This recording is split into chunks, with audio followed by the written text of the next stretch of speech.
Hello and welcome to or back to my library. We are carrying on with all of the New Year's content, and today we're talking about my best books of 2025. Out of the 208 books that I read in 2025, I only gave out 12 5 stars, and one of those was to a reread. So this list is going from 11 up to number 1, my best book of the year. Starting with number 11, which was Lost and Lassoed by Lyla.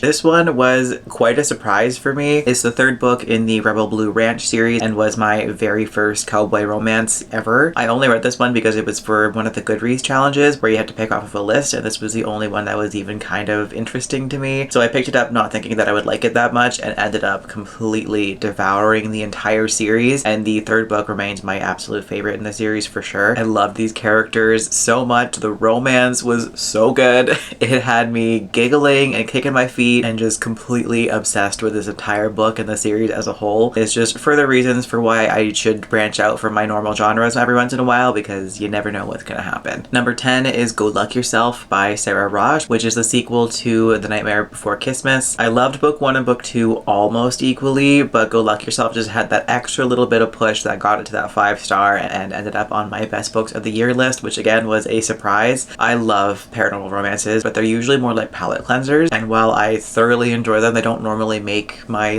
top 10 lists, but this one absolutely had to. I adored it. It was so much fun. It was the perfect amount of silly mixed with heartwarming and sad and hopeful, and the yearning was so good. Everything about it was awesome, and I'm desperately hoping that there's going to be more books in the series. I knew that I would love it just based on book 1, but I didn't expect how much I would love this book, and it's still one that I think about all the time. Number 9 is Somewhere Beyond the Sea by TJ Klune, which is the sequel to The House in the Cerulean Sea, which I read years ago and completely fell in love with that book. The sequel was not quite as good as the first book, but it was still phenomenal and I had a wonderful time reading it. TJ Klune just has this knack of making me cry harder than I ever thought possible at a book, and I love him for that. This book had me ugly face sobbing, hyperventilating kind of thing, and I loved every single moment of it. It was so sweet and tender and just so wonderful, and while I don't necessarily think that The House in the Cerulean Sea needed a sequel, I'm still glad that there was one. Number 8 was The Martian by Andy Weir. I read this one for an episode of Page to Screen, and I absolutely loved this book so much. I committed the sin of watching the movie long before reading the book. I first watched it a couple of years ago and loved that movie, and I knew that I had to read the book at some point, and I finally did last year, and this was phenomenal. The book is so much better than the movie, which is saying something because it's a fantastic movie, but there was just so much more depth to the main character, and things were a lot more tense and harrowing, and the journey was so much more interesting.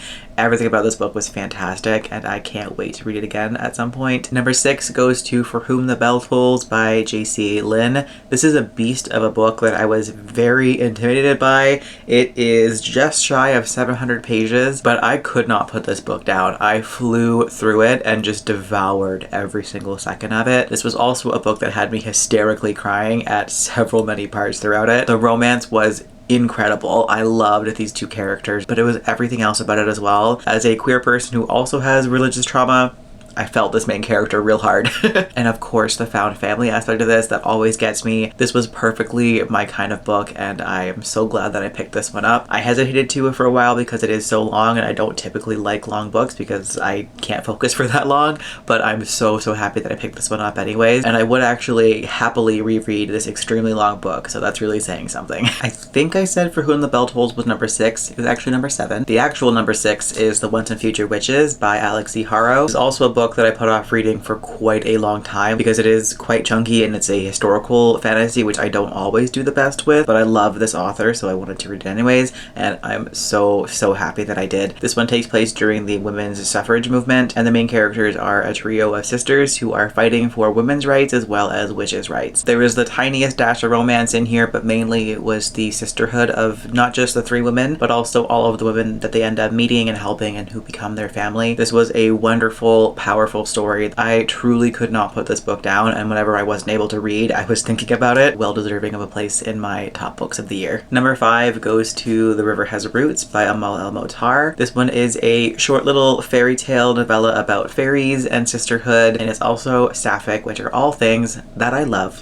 This book on its own is absolutely fantastic, but the audiobook especially is so good. There are music and sound effects, and it really brought this book to life. I read this book in one sitting while sitting outside in the sun during the summertime, and it was such a wonderful reading experience, and one that I'll definitely read over and over and over again. I loved the story, the characters, everything about it was just so good. This felt like a classic fairy tale that you know and love, but at the same time still felt fresh and new. This was also one of my most hyped books of the year, and I'm so glad that it did not disappoint. Number 4 goes to The Last Gifts of the Universe by Riley August. This one is a sci-fi about 2 siblings and their adorable orange cat who are traveling through space looking for the last messages from civilizations that have been wiped out from some unknown thing, but a whole bunch of planets have been completely eradicated and they're trying to figure out why. And it's this beautiful story about the purpose of life and what a life means. This is one of those books that immediately found a home inside of my heart, and it'll stay there forever. This has the same vibes as the Monk and Robot series by Becky Chambers, and is one that I can see myself reaching for whenever I'm feeling sad and just want a bit of a pick-me-up. Number 3 goes to Bury Our Bones in the Midnight Soil by V.E. Schwab, the toxic lesbian vampire book of my dreams. I had been so looking forward to this book coming out. I've been following all of the publishing updates in the newsletter every month, and Indigo did me a solid and actually got my pre-order to my door on release day, which literally never happens. I immediately started this book. I dropped whatever else I was reading and started it right away. I did still take my time with it a little bit. I didn't rush through it as much as I wanted to, but I really enjoyed just being engulfed by this book and savoring every single page of it. This was lush and atmospheric, and yes, looking back, there were definitely things that I think could have been done better, but in the moment, this was such a phenomenal read that purely on the enjoyment level, this will remain a huge 5-star for me and one of my favorite books by V.E. Schwab. They're my favorite author, and this is definitely up there in their best books. My second best book of the year goes to Immaculate Conception by Ling Huang. I read this as part of a read-along that was hosted by Perpetual Pages earlier in the year, I think during the summertime. I really didn't know what to expect from this book. I had heard of it, but I don't think it was on my actual TBR. It was just kind of on my radar, but I picked it up because it sounded cool and I love a good read-along, and I'm so glad that I did. This book completely blew me away. This one is sort of a sci-fi about this artist who is attending an art school as a scholarship student, and everybody else there is like super rich, very talented, and she becomes inseparable best friends with the most prestigious of art students at the school. And the rest of this book was just really interesting exploration, largely of consent and bodily autonomy and the way that those things can be stripped from you. This book was horrifying and thought-provoking and monstrous in every capacity. It was a fascinating read, and I really didn't expect anything from it because I didn't really know anything about it going into it. I think that is absolutely the way to go. If you've yet to read this book, don't look at the synopsis outside of the whole artist thing, because this book takes turns that I never would have seen coming.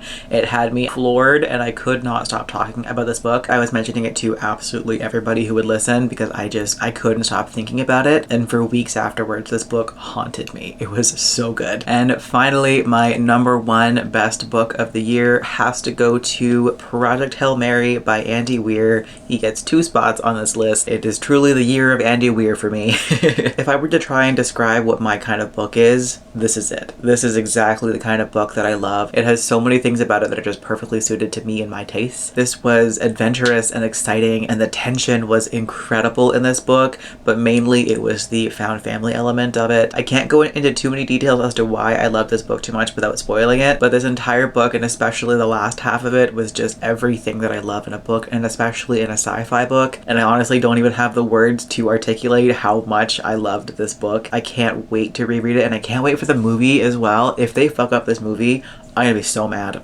But yeah, I loved this book. I read it for a book club, and I'm so happy that I did. And I'm pretty sure that month with the book club, I didn't even vote for this book. I voted for a different one, and boy am I glad that my vote lost. This was such a good book and absolutely deserves the top spot on my best books of the year list. But there we have it. These are my top books of 2025, or at least the ones that I own. This was such a fantastic reading year for me. If you haven't seen my stats video yet, I'll link that down below for you to check out if you want to. This was the first year ever in my life where I've read more than 200 books in 1 year. I've gotten close to the last couple of years, but this was the first time that I actually managed to get there. I read so many amazing books. This list here is just scratching the surface of the incredible things that I got to read this year, and I can't wait to see what next year has in store. But that'll do it for this video, so thank you so much for watching. I hope you're having a fantastic day wherever you are in the world, and I'll catch you in the next video.